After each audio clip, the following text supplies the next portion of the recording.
two of the seven archetypes have negative externalities actually to being gifted, and they tend to come from being under enriched, under fulfilled. You end up with a population that everyone says, oh, they're gifted, they'll be fine, they can teach themselves, or they don't, come on, they're gifted. And what really happens is they're from small, they're still children, they're kind of brought up to realize, the system doesn't really care about me, it doesn't have my back, and it doesn't really cater to my needs. And then they grow resentful, they grow disgruntled, and you have, a disproportionate amount of your gifted students now that drop out or perform poorly or have, depression, mental issues, because now they have this, they're carrying this weight of, oh, you're gifted, everything will be fine. And then as soon as something's not perfect, it's like, oh, well, I should have been perfect, I was gifted. But they're not getting the support that they need to actually maximize their potential. So we're aiming to do something different.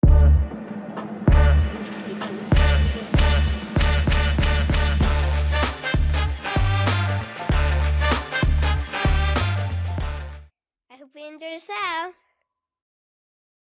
Hello, everyone, and welcome to another edition of the Bitcoin for Family show, where every guest is your new BFF. That's your Bitcoin friend forever. I'm Scott from Chamery, and it's once again an honor to have you all here.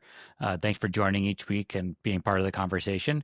If you have been having fun listening or watching, depending on where that is happening, please make sure you're going ahead and subscribing, liking, leave a comment. It all helps in helping to spread the word about the show to other Bitcoin families. Now, for this week's episode, I'm excited to welcome another father, in this case, a father of two, to the show, and also the creator of Trailblazer Academy, which we'll get into. Thanks for taking the time to join, Michael. Sure thing. Thanks for having me. Of course, it's been fun following along the work of Trailblazer Academy, which we'll be sure to tell the audience about over the past few months, and seeing that come around, and having Chamery play a small role in some of the Bitcoin education you're doing there. No, it plays a bigger role than you think. That was a big hit. So it was Awesome. much appreciated. You were one of the first people willing to kind of buy into what we had going on. It was great. Perfect. Love seeing the pictures of the kids and all that stuff. So we'll dive into that a little bit. But before we do that, maybe just whatever you're comfortable sharing, tell the audience a little bit about your family, how many kids you have, maybe their ages, and Sure. then we can kick things off. Yeah, I've got two children. I've got a boy and a girl. My son is 11. My daughter's 10. So we're approaching that tween phase pretty quickly. And my wife and I and my children, we live in Central Florida, so we've got good weather. We travel, big time kind of home family life. That's our priority. Very nice. Well, we'll move into that more as we go along, but let's kick things off, getting to know you more in a fun way with some icebreakers. So number one, if you could instantly learn any skill, what would it be, and how would you use it within your family life? It's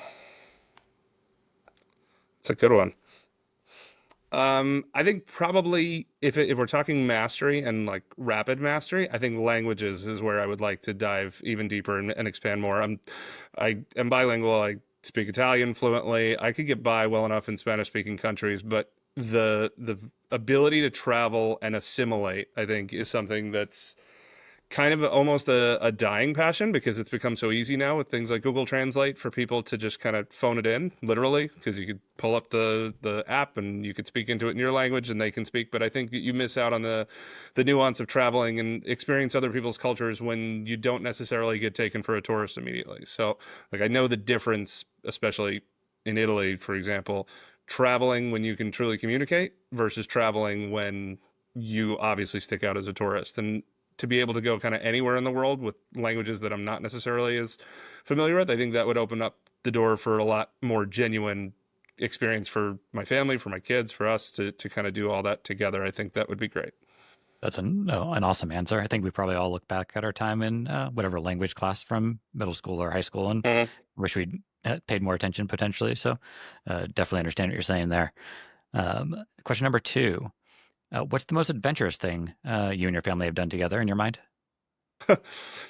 As a family all together, probably our Costa Rica trip that we did a couple years ago, just because, we've got a lot of travel under our belt, but that was probably, I think every day there was a different way that we could have died or could have gotten hurt or injured or maimed. And it was so far outside of our comfort zone, but yet it was great between the the wildlife and the predators that were around, or even something as simple as like scorpions or frogs in your accommodations, things like that. And we did some exploring through caves where we were miles deep into this cave system, and you had to pass through spaces that, I'm not the smallest person in the world, so I was definitely space limited on some of these things, just kind of crawling through little canals, and you're elbows deep. It was like Shawshank at times.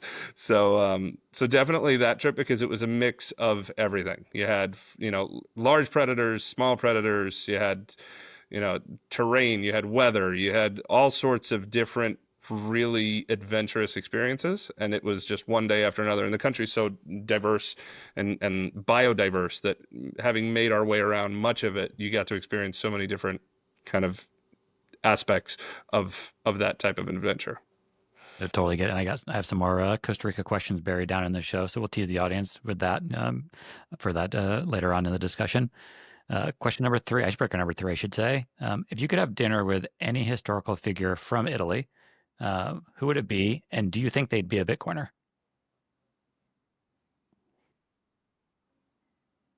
I would probably have to go with Da Vinci. And we're predating Italy. Everybody thinks about Italy as this construct that we know of it now, but Italy's actually a younger country than the US. But if we're going back all the way through that geographic area, I think Da Vinci would probably be the most interesting figure, because he was so unique and so diversified across all of the fields of study. He wasn't just an artist, he wasn't just a mathematician, just an engineer. And everything he did with such mastery. So I think that he would be a pretty incredible figure to actually connect with. And I think because of his ability to cut against the grain, or willingness to cut against the grain at that time, I think that Bitcoin likely would have been a pretty natural fit for him. Probably, I'd agree, probably a pretty good guess there on that side of things. And lastly, on the icebreakers, what's the best surprise you've ever received from your kids?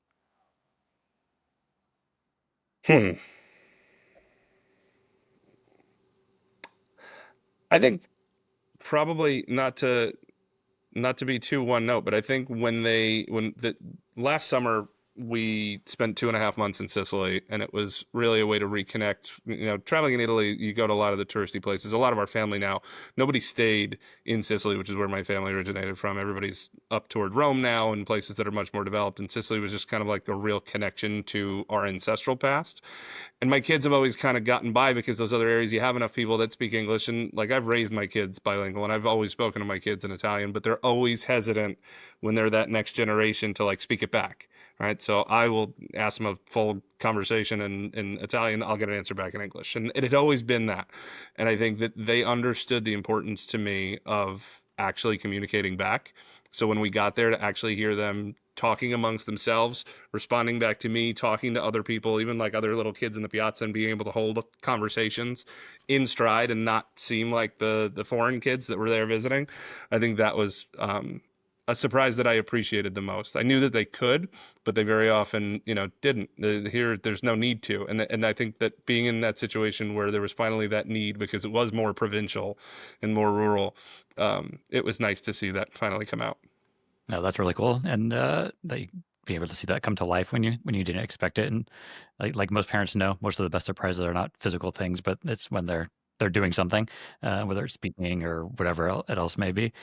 So perfect. Well, that does it for the icebreakers, but it's a perfect transition, because we're going to dive deeper into. I had some questions around kind of the Italian heritage and all that stuff. So maybe is it just yourself that's Italian? Is it your wife as well? Is it a blending No, of my two whole people? family, my whole Your family, and my ancestry goes entirely back. Sicilian specifically. My father's family was mixed from other parts of Italy as well, but still completely Italian. And the family that was the most influential on my upbringing and cultural values and family values was the Sicilian side more so. So my grandfather had immigrated here in 1951, and at that time Ellis Island was already kind of not operational the way you think of when you think of that immigrant dream. So he had to come through Canada. So he had gone through Nova Scotia and did some field labor work and really whatever he could do to survive and try to create an opportunity. And he did some work on a farm around Montreal, and then eventually married my grandmother, was able to come into the U.S. My grandmother's family had immigrated from Sicily a generation prior, so they were already established in New York, and then that brought my family through and into New York. So I was raised in New York. and eventually made the move down to Florida. And that's kind of a one-way move because once you stop paying state income tax and raking leaves and shoveling snow, it's kind of hard to go back. Nope, definitely understandable there. And your wife is Italian as well, or Yes. cool. Yeah, So similar background as well. very nice. So it made it easy to merge those two sides and come together. And how do you think some of that has shaped your kind of family values and traditions? I think entirely. I think that that closeness of families of your typical family gatherings every Sunday. I grew up every Sunday we were at my grandparents' house. Every Sunday we were together, and it was we would always laugh as a kid because like the one holiday that we weren't really big into as a family was Thanksgiving. And that was because you're most Americans, like everybody get excited, like, oh, I'm going to see my family. We're all going to be together. And for us, it like just, it didn't compute. And we're like, what do you, to me, it just feels like a week with 2 Sundays in it. So like we were always together. It was always our first priority was the family, and everybody was hardworking. So coming with that immigrant mindset, we kind of, it made sure that we were almost raised in like a time vortex because we were all raised with the value system of like a generation prior. And I think that when you get into like all those adages about weak times and hard men and hard times and all that, it's like we had in this case, the privilege of being in those hard times longer through that experience. So I think that we kind of carried forward some of that work ethic a generation farther than I would say my peers in your typical kind of suburban waspier areas where I was still like that generation behind, still like, no, we still got to grind. Like my grandfather came here and sought any opportunity that he could possibly find. My grandmother worked; she was a seamstress in New York. My parents worked hard. My dad was, your jack of all trades, almost like Ralph Crandon kind of entrepreneur, where there was always something. He always had some kind of venture going, something just kind of grinding it out. My mom worked hard, and I was kind of just the same way. That's all I ever knew. I had only ever seen that. So for me, like I was starting my career early, and I had multiple ventures going. It was just that was baked in, where I didn't necessarily know of anything else. Yep. No, totally understand that. My mom's side is Italian, so we have some of that in common there. And I remember growing up, unfortunately, a lot of the family lived on the East Coast, so we didn't have to have the big family dinners on Sundays. But I do remember every Sunday we made a point to call back there and say hi to the family, specifically my grandfather. So it was always a Sunday night phone call Mm-hmm. with Graham to be able to bring that connection. So I know part of what you're saying there and how important it is. And how do you worry at all about losing some of that as your kids get older and making sure that they carry that tradition? How do you guys kind of see that progressing as they grow up? I think that they have some advantages that my generation didn't have. I think technology certainly helps a lot. At this point, much of my family stateside unfortunately has passed. So a lot of that, like my entire grandparents' generation is gone. My mom's generation has not been faring so well. Like I had an uncle and an aunt that were still in New York that I was close with. My uncle passed away last year. It's just it's not the same. And a lot of that generation had fewer kids than their parents. So like I'm an only child. My aunt and uncle, they had an only child. Grew up like brothers and we were kind of each other's siblings growing up, but we don't have now that glut of like you go to a family function and there's 25 first cousins. And so not having that at this point, the closest thing to resembling that family experience that my kids have is when we go to Italy, because when we go to Rome, you spend 2 weeks just saying hello to everybody, then you bake in a little bit of a trip while you're there, and then you spend another 2 weeks on the way home. So you got to be there minimum 6 weeks just to get a 2 week trip out of it. But it's great, and to me, the most impactful thing that I could do for my kids when we go there is go there with no plan and do nothing, because it's just being around that kind of vibe where everybody comes and goes and it's friendly and it's welcoming and you're cooking meals together. You're doing just the life things, not just the vacation things. That's been very impactful on my kids, and being able to go for extended periods of time. I've always been entrepreneurial, so I've never been really tied to a work schedule, which has been convenient. Before the kids were in brick and mortar school, for the time, we traveled extensively and took longer breaks. Even once they were in a traditional school environment for the amount of time that lasted, we would still extend every break. So we would take, fortunately the academic calendar in Florida is pretty forgiving to begin with, because you get like a 2 week Thanksgiving or like a 10-day Thanksgiving. You typically get a 2.5 to 3 week Christmas. And we would extend that. We would stretch and do, a month in Christmas, and we're going to see the holidays in another culture. Or last year we did, Budapest, Prague, Vienna, and Bratislava for our Christmas break, and we stretched that too, just to kind of get those longer trips in where you get to really kind of experience it more than just, like being on a cruise or on a tour where it's bang, bang, bang, and you got to go. So that being said, we've spent a lot of extended trips with the family in Italy to form those relationships and bind that. My kids were baptized in Rome. They were, christened in the oldest church in Rome, and then went across and were blessed on the altar of the Sistine Chapel. Like they have roots there. Their godparents are there. And to circle back, the technology now makes it so that they can actually maintain those relationships. Like my grandparents' house was just in the process of being sold not too long ago. So I actually just made the trip back down from New York with a lot of his things. And I still have my grandfather's case of like the old airmail envelopes with like the blue and red stripes around the outside. And I can remember my grandfather writing letters to his siblings, once every 6 months or so. And he'd have to write it in an envelope, put it in the letter, or put the letter in the envelope, put a stamp on it. And then they would actually like put sheets around it and sew it so that nobody would open it. And like, it was this big process just to communicate, not even as much as you and I have already spoken here on this podcast. It was such a difficult, laborious process to try to maintain those relationships. Whereas now, like, my niece just celebrated her 18th birthday over the weekend, and in Rome, over there, that's like their big birthday. That's the Sweet 16 quinceañera on steroids. We were able to be, a part of her day, a part of her event. My kids got to have a quick video call with her. Somebody's going to the store and they remember back to a time when we were together and we're like, hey, what was that thing that you got? What like, to be able to call each other and have that day-to-day relationship over even the trivial things, I think makes it so impactful on the kids because they can still have that relationship. For sure. It definitely does. Do the kids, because of that, still get excited to, you've gone a few times, so they get excited each time you guys are going over to meet the family over there? Yeah, no. Yeah.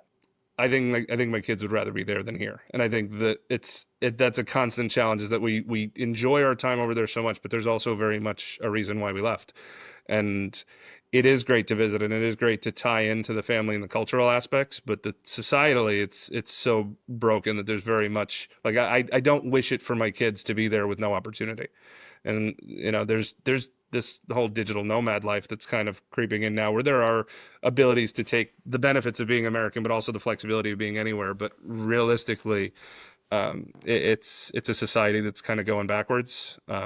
So it's hard. It's beautifully cursed in a way. Because for as great as it is, and as much of our best memories are always kind of formed there isn't that long-term potential for my kids to see success there. So I have to kind of keep them grounded and remind them of, why it is that everybody in our past generations did the hard things they do to make sure that we had an opportunity in this country. Makes sense. Do you think that whether it's your family members or just people in Italy in general, do you think they feel similarly and see the opportunity similarly? Or do you think it's something that you're able to see from the outside because you've seen both sides? I think the ones that have left tend to see it more. Especially the ones that left during the hardest of times, and then see the generational change there. The people that are there are somewhat, I think, in this Stockholm syndrome kind of situation where they don't necessarily know that they see it to the extent because they don't ever leave that vacuum. And I think that propaganda runs pretty rich over there. There's state-controlled media. It's not a free and open exchange of information the way that we have here. So I think that it's easy to become complacent over there and just, this is the way it is, when you don't kind of leave it to realize exactly how broken some of the aspects of their society are. Makes sense. On the more fun side of things, for those that are listening who maybe have never been to Italy and are thinking of going, let's say they're putting together a 2-week trip or something like that, what would be your recommended itinerary for something like that? Sure. I think it's always going to depend on their interest, because really it's a country that's got so much to offer. If you're going for the religious, or if you're going for the art or the history or the food or the wine, and even like regionally, that's the beautiful thing about Italy, is that you can go back 25 times and have a completely different experience every time. I think if it's your like once in a lifetime trip for your honeymooner or somebody that, turned 18 and want to see the world, I think you've got to hit Rome, obviously. You've got to hit Florence. The Amalfi Coast, I think there are several areas that are kind of similar. The Amalfi Coast gives you a similar experience to like the Cinque Terre area and some areas in Sicily and Sardinia, but I think the Amalfi Coast is more compact and gives you a good experience between Capri and Naples, Sorrento, Positano, Amalfi. That whole kind of cape is a great experience. White Lotus has brought a ton of people to Taormina in Sicily now. But Taormina and the Amalfi Coast, again, you're getting that similar kind of cliffside, beautiful water, beautiful culture. I think if I had to do a 2 week, I would probably do Florence, Rome, Amalfi Coast. Um, I would then be even more eager to go for the second trip because I think that's when you really get to dive deep and you get to go through the food culture in like Emilia Romagna, and that's by like Modena and Bologna, Parma. The best restaurants in the world are there. The best foods in the world are come from there. It's actually, we had taken our kids, we ate at Osteria Francescana right after they had won the prize for, top restaurant in the world. And there's so much pride in what they do there food wise. So when you think of like your savory, that's going to be there. Whereas obviously everybody knows Tuscany for wine and Chianti, and Tuscany would be more your wine trip. And you go into the south of Italy, and now you start to get into your mozzarella and campagna and your cheeses and things like that. And then the sweets get better the further south you go. So like most Americans, the further north you go, the less it resembles what you think Italian is, because the Italians that immigrated here tended to be from the south because they were coming here seeking opportunity. Whereas the Italians from the north that left post-war, for example, because they were seeking other opportunities, the ones that had financial stability already tended to be from the north, and a lot of those are the ones that went into South America, into like Argentina. There were more investment opportunities, more opportunity to kind of compound success. Whereas those that just wanted to work hard and seek any opportunity whatsoever tended to leave from the South, come into the U.S., and that's really the culture that was brought with them. So a lot of what we see in this country now as your Italian culture or your Italian American culture tends to be, Napoletano, Sicilian, heavily inspired by those areas, really from Rome south, and anything north of Rome, you start to get a different kind of class in terms of the interests and the exports. It becomes a little bit bougier the higher you go. Gotcha. Well, I've only had the pleasure of being able to get over to Italy once. I was in my early 20s. It was Venice, Florence, and Rome, which was awesome. Seeing the Colosseum and all that stuff, I remember vividly. But I know when I make that next trip, I'll be sure to hit you up with the more detailed recommendations Absolutely. to get something planned. And so you mentioned through all that one of the things that's nice as your kids have kind of migrated through different school types, if you will, public, private, and now Trailblazer. Kind of talk through kind of how that transition happened from the more traditional to Trailblazer now, and then we can touch on more of what Trailblazer is as we dive into that as well. Sure. So I've always just wanted to put my kids in the best opportunity to succeed and be enriched and have their interests met, but also get them what they need. Some of the latitude that comes with some of the more modern gentle parenting sides is giving the kids, this flexibility to know what they want when they don't even know what they could have. So I wanted some structure, but I also wanted them to be able to kind of dive deep and fully enrich their interests. And initially, academically, we did an exhaustive search of everything in the area. We started actually in private school, in a private Catholic school, and it was good until it wasn't. It was fine. There were, a lot of academic success. It was very well known in the area.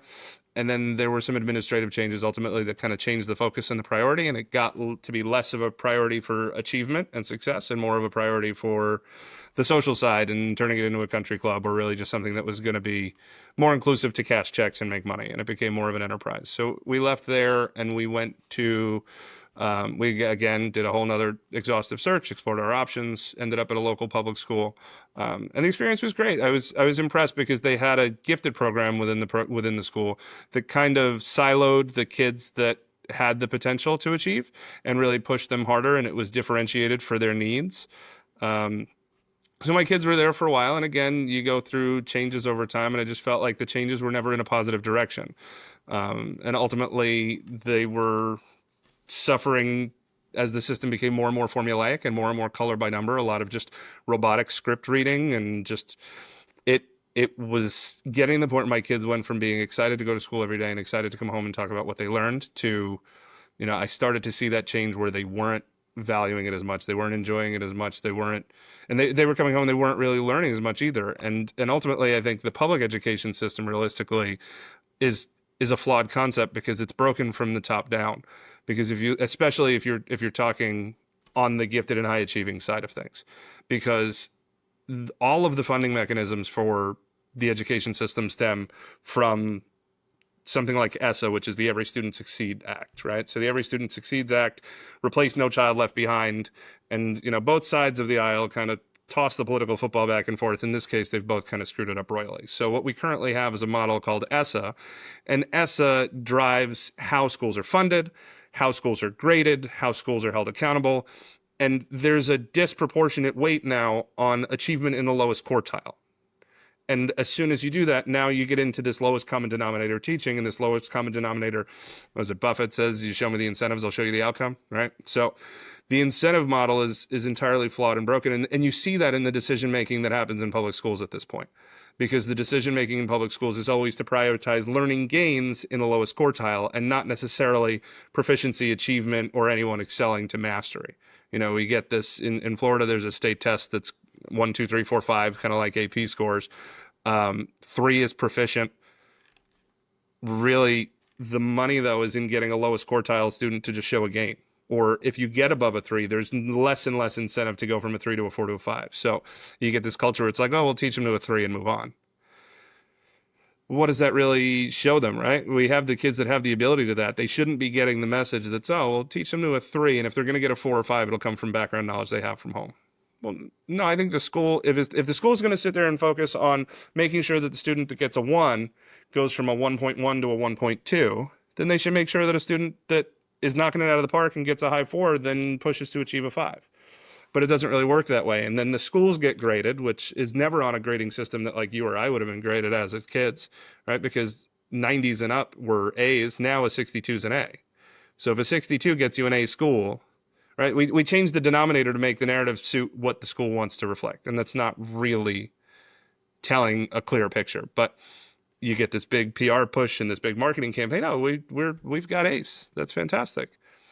But what does it really mean? So to that end, like ESSA, as far as how it kind of plays with the incentives, a lowest quartile student that makes a gain and gets to proficient counts basically 3 times towards a school grade. A gifted student that gets a perfect score year after year counts once. So where's the emphasis going to be? It's going to be on the formulaic color by number that tries to get that low student from a 1 to a 3, because you're getting triple the bang for your buck on moving that one student versus moving your gifted student. So the end result is a gifted population that's not getting their needs met, not getting enriched. And when you go through it, we haven't really touched on my background, but I was a serial entrepreneur my whole life, and then eventually started to divest to spend more time with my kids. That put me in the school system because I was volunteering, and then like a frog in boiling water, I didn't feel the temperature going up, and I went from volunteering to, hey, would you substitute teach, to, hey, would you, you've got an engineering background in the state of Florida that pre-qualifies you for a teaching certificate. Would you go ahead and get certified? So I did that, and I've even taught in the school environment, and just kind of seeing how all that has changed along the way, it's just, it became to be where you couldn't really rationalize trying to fix it from within. And we decided to go a different direction altogether. And we took kind of the bull by the horns, and we started Trailblazer Academy. So we are now focused on gifted education, because as I was saying, when you get gifted endorsed, so I have a gifted endorsement on my teaching certificate, there are 7 archetypes of gifted learners. 2 of the 7 archetypes have negative externalities actually to being gifted, and they tend to come from being under-enriched, under-fulfilled. You end up with a population that everyone says, oh, they're gifted, they'll be fine, they can teach themselves, or they don't, come on, they're gifted. And what really happens is they're from small, they're still children, they're kind of brought up to realize, the system doesn't really care about me, it doesn't have my back, and it doesn't really cater to my needs. And then they grow resentful, they grow disgruntled, and you have, a disproportionate amount of your gifted students now that drop out or perform poorly or have, depression, mental issues, because now they have this, they're carrying this weight of, oh, you're gifted, everything will be fine. And then as soon as something's not perfect, it's like, oh, well, I should have been perfect, I was gifted. But they're not getting the support that they need to actually maximize their potential. So we're aiming to do something different about that. That's amazing. I think as a Bitcoiner, one of the things that stuck out was when you said they changed the denominator, and obviously Bitcoiners know all too well about how important that denominator is in whatever you're measuring. Mm-hmm. And it's beautiful that you like you said, you have to recognize the needs of the lower quartile, the middle, and the upper. Right. Are all going to be different, and you can't. Don't exclude anybody, but don't take anybody for granted either. Yep. Exactly, because you're only going to pull some down when they're already up instead of pushing them forward. And awesome that you've kind of created that environment for everybody. And how have you seen whether it's your specific kids or just the kids in general that are coming to Trailblazer? I How mean, has that been going? they're loving it. They're thriving. We're in the middle of 6 weeks of summer programming right now. Our core product, as far as being a school alternative or an unschool or a school replacement, is entirely personalized education. So because they're gifted learners, they can learn in 1 to 3 repetitions what your typical gen ed student learns in 10, which gives us so much flexibility because one of their needs as gifted learners is to have curriculum compacted. So we can compact their core curriculum down into 2 to 3 hours a day by leveraging a product here in the state of Florida that's actually a virtual schooling that is completion based and not attendance based. So we can kind of consolidate that down, and then we are a voyage lab with them. So we actually get to see what programming they're going to be doing with that, and then we augment that in an interdisciplinary way. So we've got 3 core areas of focus in the building here. We start with entrepreneurship. With that, we tie in soft skills, financial literacy, real life readiness. And then we have a STEAM focus. We've got a STEAM lab with 3D printers and Crickets and robots and circuits and primary computer builds and Raspberries and Arduinos. And during our Bitcoin week, we had Raspberry Zeros. We were making seed signers and Pi Trezors, and we were transacting. We were doing all that hands-on in-house. And we actually used our STEAM lab to 3D print much of the components for our 3rd core area of focus, which is sustainability. So we've got a full operational hydroponics lab here with hydroponics, aquaponics. We have a standalone facility with a decent amount of space outside as well. So we have the ability to take those life science projects and take them outside into greenhouses and planters and things like that. So our summer programming, we tried to tie into all those different areas. So we did 6 weeks this summer, and we started with a botany week. We did the financial literacy week, where it was from barter to Bitcoin, the history of money. And that was obviously the most fun, the most near and dear to my heart, where we started, and each day we kind of took it through one step in the evolution of money. So we did barter on Monday. On Tuesday, we did primitive monies, shells, beads. On Wednesday, we did gold and silver and precious metals. Thursday, we did fiat and paper money, and then credit, things like that. And then by Friday, we had finally built up to Bitcoin, and we did a money scoreboard throughout the week, where every day we kind of evaluated our experience and said, all right, well, how did we do on divisibility, fungibility, scarcity? Was it uniform? We had that build along the week. So by the time we got to Friday, we had already kind of psyoped many Bitcoiners, because they were like, oh no, this is the best. This fixes all those problems that we had with barter and with fiat, and we can't change the denominator, and we can't overinflate the supply. And it was really refreshing. And that was where obviously Shamari's contribution tied in, because we tied in with Bitcoin mining. We taught the tech side of it. We taught the sovereignty side of it. It was a lot of fun to do. And then after that week, we did a theme park week, where we did a bunch of STEAM and engineering design and roller coasters and exploring the chemistry of fireworks. Right now we're in the middle of our 4th week, which is about the ocean. So we've been, desalinating water and testing water levels and going through a bunch of artistic representations of a bunch of different fish. This morning, the kids broke into groups. They recorded 4 different podcasts on marine biology, which was fun. Next week, we're doing space. And then the final week, we're doing ancient Greece, where we're going to actually, reprove some of the ancient Greeks discoveries, whether it be Archimedes' screw for bringing water up vertically, against the force of gravity. And we're going to reprove Eratosthenes' theory with the curvature of the earth and stakes and shadows. So the kids have really bought in, and they've loved it. We post the pictures at the end of the week to kind of recap. Our Bitcoin week had the most security conscious, so we were a little bit limited on media releases, and I fully understand. But we've had great participation, and the kids fully buy in. And it's not your typical summer camp where everybody goes and it's social and it's fun. And this is highly academic, and you have full buy-in from the kids. They've really, really thrived. It's been a lot of fun. That's amazing. And how many kids are part of the summer camp, and what are their age ranges? So our ages are from grades 3 through 9. We did have a couple high achieving 2nd graders that joined us as well, that were able to keep up. And we had just shy of 100 total registrants for the summer. I think we were in the high 80s, low 90s, and I know that we still have a few more that are registering for the last couple weeks. So it's been a packed summer. For our full-time academic year, we'll be capping our first year at 45 students with 3 teachers. So we'll never exceed a 15-to-1 ratio of student to teacher. And we actually already have a wait list of teachers, because there's so many that understand the need, especially anybody that's seen behind the curtain in the public school environment, that understand the need, that we've got a wait list of teachers. Our facility here can accommodate 75 students with 5 teachers, and then we'll see where it goes from there if we need additional facilities and more of these. I think it's a great venture. It's been nice to build something as a passion project and not necessarily build the business first. It's a great business and it'll be fun and it'll definitely be self-sufficient, but that was never the primary motivator here. This has been more because we want it to succeed and we want these kids' needs to be met. So it's been great. That's amazing. And is it since you have the physical campus, so are the kids coming during the normal school year? Will they be coming 5 days a week, or how's that going to be set up? So because it's personalized education, it's entirely up to them. We're running the program from 8 to 3 every day, Monday to Friday.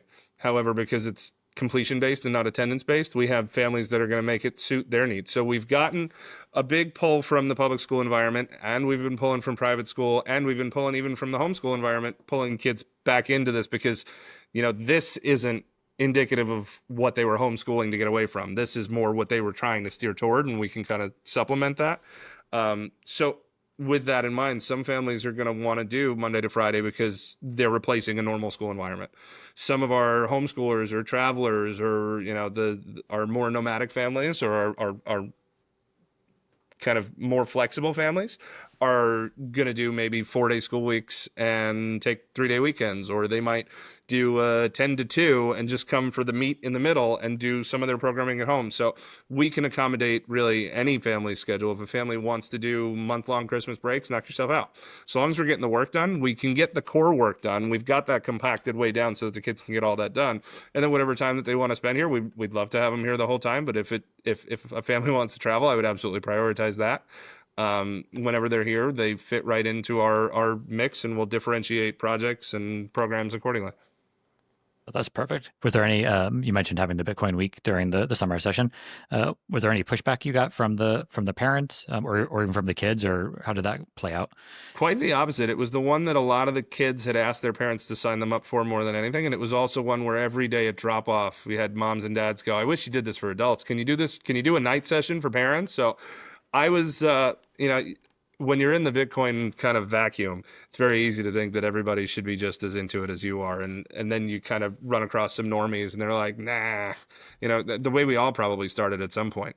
But it was refreshing to run a program and actually have the parents be like, I hope I'm not too late to the party. Maybe he could come home and teach me something. And if not, I wish you were doing this for family. So we are going to do, family inclusive events. We're going to really try to build a strong community within our families here. So we want to do potluck dinners and family game nights, and we'll do maybe some guidance and counseling sessions where we want to educate the families a little bit about some of the natures and needs of their gifted students. Because as a parent, it's not something that you really know. It's not something I knew fully as a parent until I took the coursework as a teacher. So we'll do some guidance and counseling on that session, but there's already been high demand for parents to be able to have an opportunity to kind of learn about Bitcoin as well. That's awesome to hear. And before, we're happy to be a part of all that as you keep growing. Are there any other Bitcoin companies that helped out that you'd like to shout out, just to give them the recognition before we move on? Compass Mining sent us an ASIC to play with the kids. That was nice because the kids were actually able to go from talking about mining in a very kid-forward way while we played your game, and then actually got to see hands-on, all right, well, this is what we're talking about here. This is an ASIC. This is a special purpose-built computer that does this thing. So they contributed a lot. And we had a couple other discussions that didn't quite make it in time that we'll tie into when we revisit this in greater depth in the fall. Nice. Well, good. Thanks to Compass for being part of it as well. And as you mentioned right now, Trailblazer stops at the ninth grade. Have you thought at all about kind of what that high school journey might look like? Obviously, your kids will get there in the coming years. Do you think you guys will expand, or what do you? Any plans there? The plan is to take these kids up through high school. It just was to not start with we didn't want to be mile wide, inch deep on day one, right? We're promising to deliver quite a lot. I want to make sure that we can deliver it. So our initial focus was grades 3 through 8. That was kind of the core sweet spot because it covered, intermediate elementary all the way up through middle school, because middle school, no matter where you are in the country, that's what everybody's terrified of, because that's the first time you just dump them all together, and no matter what elementary school they came from, now they're all kind of commingled, and that's where things tend to go off the rails. So we were going to start at 3 through 8. We did have some sibling requests to include ninth as well. And really, as far as the product that we're putting out there for the kids and the families, differentiating through ninth is not a big difference from what we were already doing. We didn't want to go through 12th because going up through college prep and all that would have been a different story. We wanted to start with the sweet spot, and then we'll bring this crop up with us. So we will be expanding into the high school grades. The primary grades on the lower end, not as likely, although there's probably highest demand for that. I think if we were to go K to 2, we wouldn't even need the rest of the grades. The building would have been full in probably a week because everyone wants to start in something and stay in it.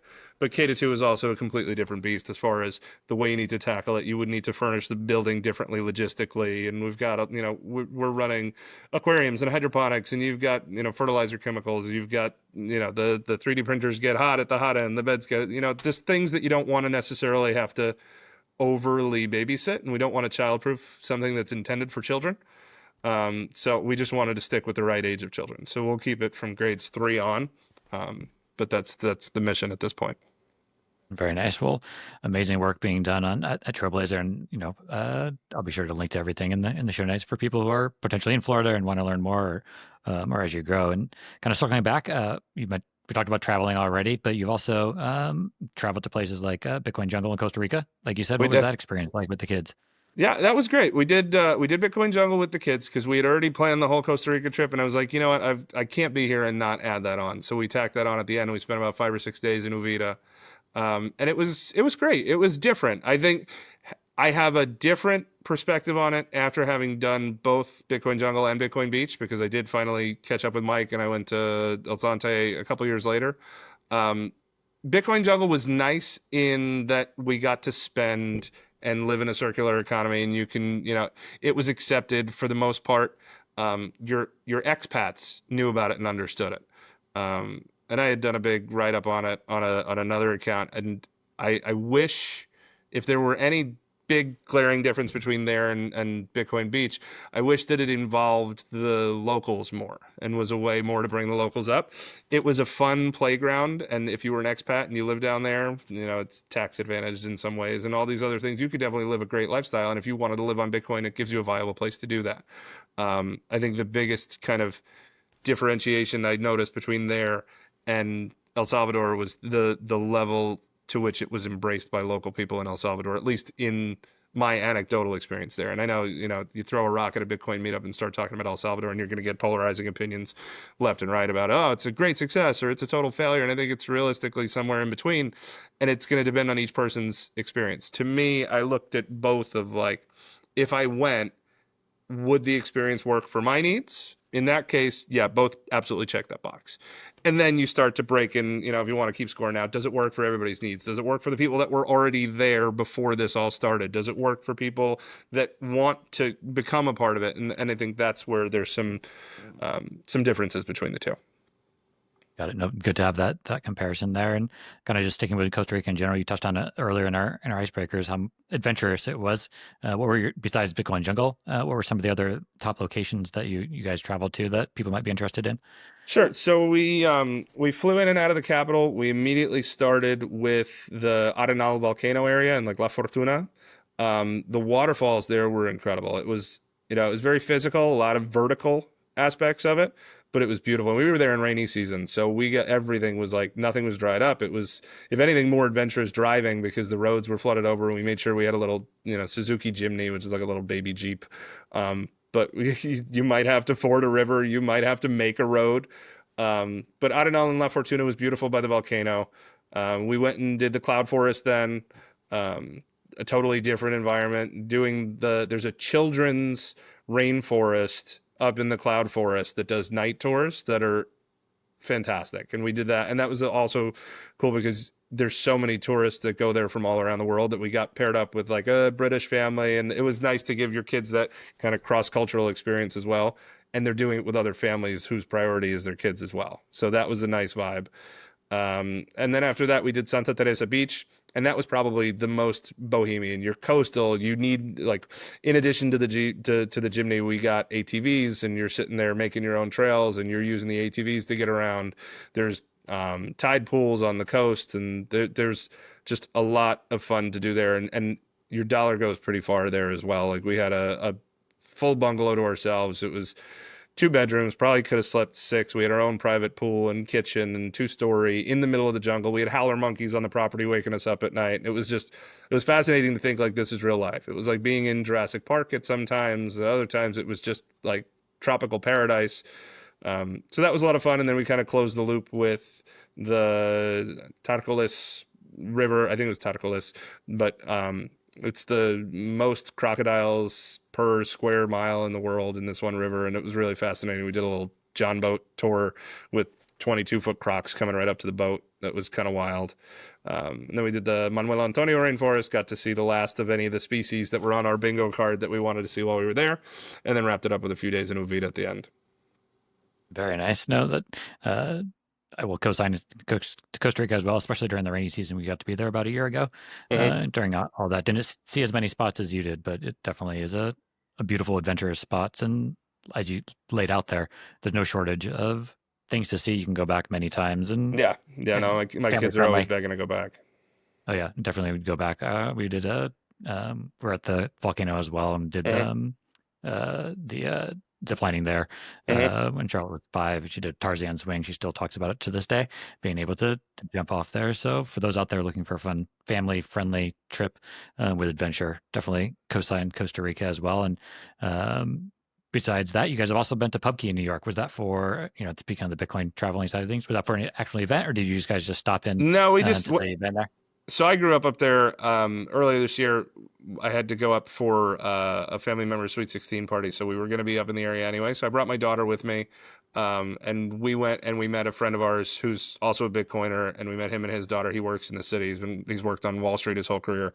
So I was like, we're both here. Why don't we go check it out? So we went to PubKey. It was nice. It was different seeing that in New York City. It's an environment that kind of it's morphed a lot over the years, and it's a lot different than it was when I grew up. But it was like a little patch of Bitcoiner life in an otherwise, let's just say, interesting city at this point. Yeah, no, it is a good place for. If you guys go to if people are out there go to PubKey, you might spot our monsters in there. Thomas has some of our products in there that you can pick up. So if you're in New York and you want to grab something, you can pop into PubKey, have a burger, and grab some Charmery stuff as well.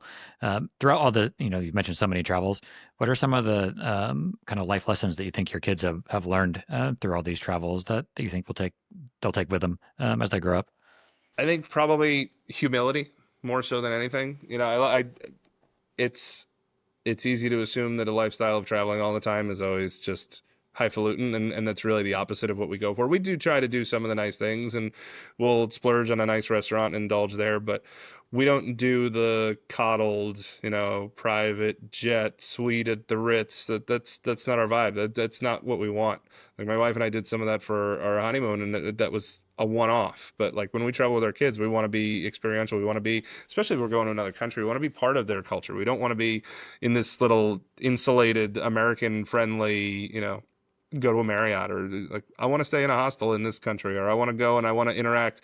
That was what my wife and I really liked in El Salvador, of going to like the pupuserias or like Mama Rosa, or there's another one, Pupuseria Jesse, which is like right in the middle of Bitcoin Beach area there, and you go in and it's just it's in between trees, like in somebody's backyard, and it's run by like a 10-year-old that's running a full-on restaurant better than most of the people. Like I grew up in the restaurant industry too, with my family having restaurants. That was a life that was familiar to me, and I know how much work goes into it. It's like a 10-year-old sitting there just on a Tuesday night taking pupusa orders at 11 o'clock at night, and it was just I love that aspect of it. So a lot of the times when we go, we try to make sure that my kids get to experience the reality of the culture, both pro and con. Yes, there's the beauty. Yes, there's the nature. Yes, there's the fun. But this is also what life is like for these people. So we make sure to make it a point of, in Costa Rica, it's part of the global South, right? That's the current term for countries like that. So it's part of the global South. It's not necessarily as cush of a lifestyle for the people that are actually there as what you're visiting.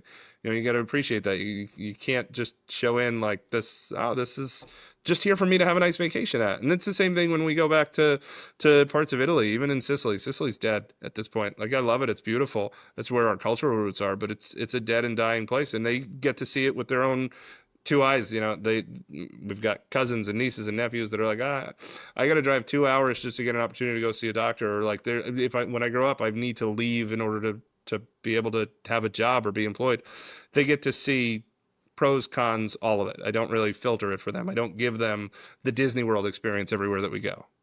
So that humility aspect, I think, is instrumental in how we plan our trips. Perfect. And all that stuff that you can't learn in school, whether it's a school like Trailblazer or traditional school or just homeschooling, got to get out and let them see it for themselves. Do you guys have any places on your next list that you haven't been to yet?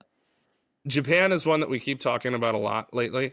It's because we like to include my parents, or at least my mom travels better than my dad at this point. So my mom is pretty adventurous, and for as long as we have everybody around, we want to make sure that everybody makes as many memories as we can. So it's the one thing that I look back on, and like my grandparents were the biggest influences in my life out of anyone, and I appreciate every second that I had with them. But you never don't wish that you had more or did more things. So we make sure that we include my mom, so that my kids have a grandparent with them along the way. And Japan has been probably at the forefront of things that we keep kind of circling back to. Japan or even Reykjavik, and do something. We want to see the Northern Lights somewhere, and we're not quite sure the best place to do it, but probably one or the other. We did a lot of Europe lately, and a lot of Central America lately.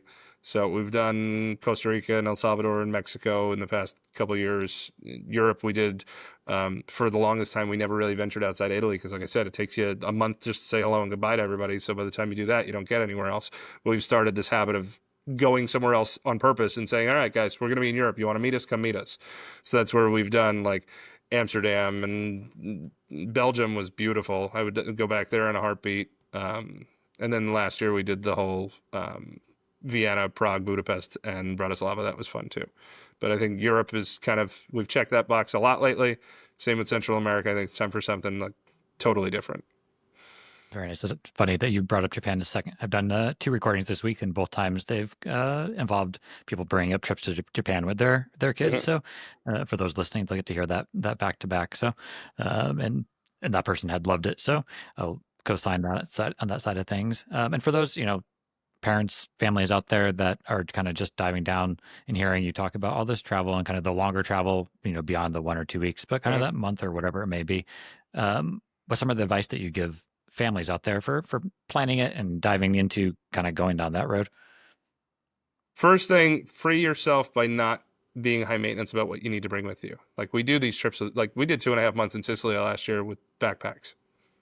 We did the 2 weeks in 4 countries in the middle of the winter in Europe last year with backpacks. You're not going anywhere that people don't live, and those people, when they need stuff, they can get it there too. So like, why limit yourself logistically by now I don't fit in a vehicle, and now I don't fit on the train, or now I got to stress about how I'm going to get this from here to there. Go light, take what you need, and just take in the moment. So as far as not overthinking the stuff that you bring with you, because everywhere that you're going has stuff too. All right. And it's just material things. So long as you got clothes on your body and whatever medical needs you might have, the rest of it you could figure out there if you really needed to. There's nothing that you need that badly that is worth lugging around an extra 100 pounds a person everywhere that you go, because it's a severely limiting issue at that point. And then just try to the best that you can to explore what those possibilities in all those places look like from the people that are part of that culture. Because I think that, especially now with AI becoming so prevalent, there are so many bad travel resources, because it's just, spit it into Grok or ChatGPT, and you got to make an Instagrammable post of, oh, these are the 8 sandwiches you need to try here, and it's like, all right, that's just what came up in SEO the most prevalently. That's not who you and then you go to those places, and like nobody that's actually from there would ever touch that place in a million years. So, try to connect with a local to the extent that you can find a local, or forge a relationship, or enter a forum with actual locals. There's a bunch of ways that you can better connect with the area than just, relying on, especially a lot of these Instagram posts and TikToks, and they're just kind of, it's like a puppy mill, just grinding them out. It's really not substantive more often than not. For sure, all great advice that I'm sure the listeners will be appreciative of. Well, before we get to the final two questions of the show, just want to remind everybody, if you are interested in any Sean Marie products, you're welcome to use code BFF Show on the website for 10% off. Come grab a book, games, the games that Michael used at Trailblazer Academy to learn about Bitcoin mining. Come along, grab something. Happy to send it your way. And like I mentioned at the top of the show, if you are listening, please be sure to like, subscribe, leave a review if you're really enjoying it. So let's wrap things up with our final two questions. And so a common saying in the Bitcoin space is Bitcoin is time. Another belief is that the scarcest asset the world has ever created is time. Playing off of all of that, what is the biggest gift of time that learning about Bitcoin has provided your family? Yeah, I've been watching all the past episodes, and I really appreciate a lot of the answers that other people have given. It really made me think. I honestly think it's been the gift of efficiency in some aspects of raising my kids. And it's that because they've understood the concept so early, you couple this with our background and our, just the hard work aspect and the work ethic and all the cultural things that I already kind of touched on. And then you add being able to have my kids understand Bitcoin at an academic level and understand time preference. I opened that Bitcoin week by just teaching the difference between high time preference and low time preference. And I did the whole, marshmallow thing with one marshmallow in the morning, two in the afternoon. But having the kids being able to even recognizing they could lead those conversations now. And you see it come out in other ways where it's such a gift of being more efficient on our time on things because their priorities are where I would want them to be as a father and where I would want them to be later on in life. So like we can go on a trip and it's not, 30% of the day is spent with them begging for this toy that they saw at a gift shop or this thing, or they're very mindful of how they spend their time. They're very mindful of how they spend any money that's their money, for example. And I think that we don't have to revisit those lessons. I think a lot of parents that you see tend to spend a ton of time, trying to placate their kids. Oh no, you can't have this, or I'm going to bargain with you or negotiate with you. And like, I don't even have to get to that point of saying no because my kids are already making good decisions in terms of how they're spending their time and their money. And I think that allows us to go do these things. And you're not sitting there going, all right, well, if we're going to do 3 days here, then I've got to have one day where I take the kids to go do this thing to placate them. Like I'm not dealing with them being that normal kid, which in this case I think is a great thing. They are fully invested in how we're spending our time and how we're spending our money, as if they had a seat at the table as an adult, and it's refreshing because a lot of kids aren't like that. But I'm super proud of them for it because I really haven't pushed it. Like I've given them the opportunity to learn about it, but I haven't been like, no, you can't have this because Bitcoin, or go to the what if calculator, and if you buy this, I haven't really been that guy. So to see them kind of organically take it on the way that they have has been a major gift to us because we get to be super efficient with our time. A beautiful answer for sure. No doubt about it, and very well said. And if you've been watching the last episode, you know what's coming next for the last question. If you had one Bitcoin to give each of your kids, at what age would you give them the keys and why? This one I think is also, I think this is the tougher question. Because you don't want to give it to them at a point where they can maybe be opportunized. So like you don't want it so young that either they don't know enough about the world or they're maybe not married yet and then someone's opportunistic. Like you have to think about it from all angles. And it also varies for the kid. As far as gifting Bitcoin too, I think when you get it for nothing, you don't value it necessarily to the extent that you should. So I guess it depends. If I'm still here, I would love to spend it with my kids to do experiential things with them. If we're at the point where I'm not here anymore and we're talking inheritance, then I think 20, 25, 26, somewhere around there, somewhere where they're post-college mistakes, and it depends if they're married or not yet.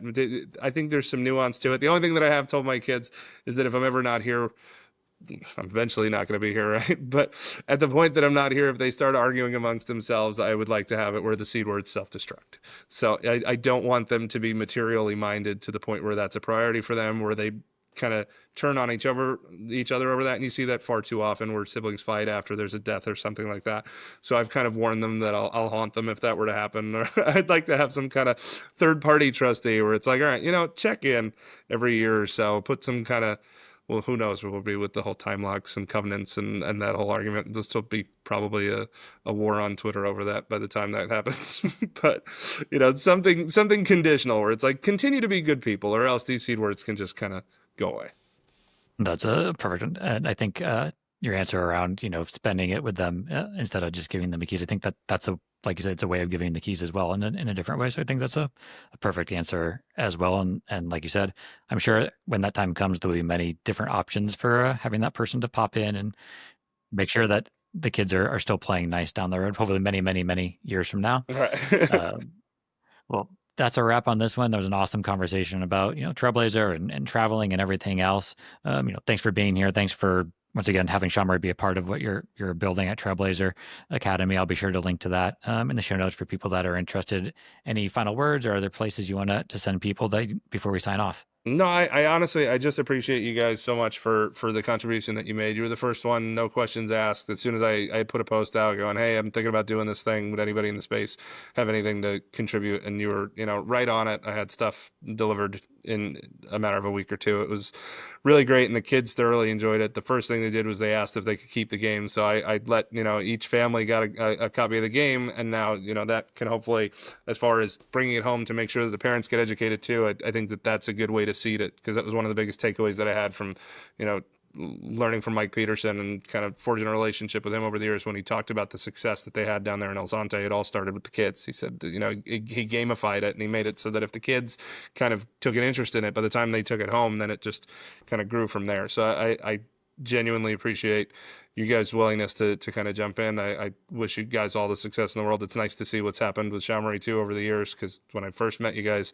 it had just kind of started, and I think I met you at Miami Wynwood the first time.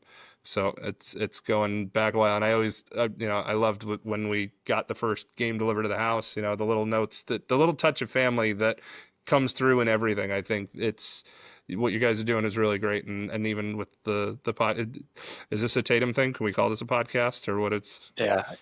I mean, we don't really talk about Tatum on the show. We have to cut this part out, but we'll let it slide this time. Podcast show, we'll see what he calls his new show, since he claims to be putting something new out there, but we'll see if the universe allows him to do that. But yeah, no, what you guys are doing with the show is fantastic. I think this is great, and it's nice to see other, so many similar perspectives, but with some variance to it as well, with other parents that you've had on the show. It's been great.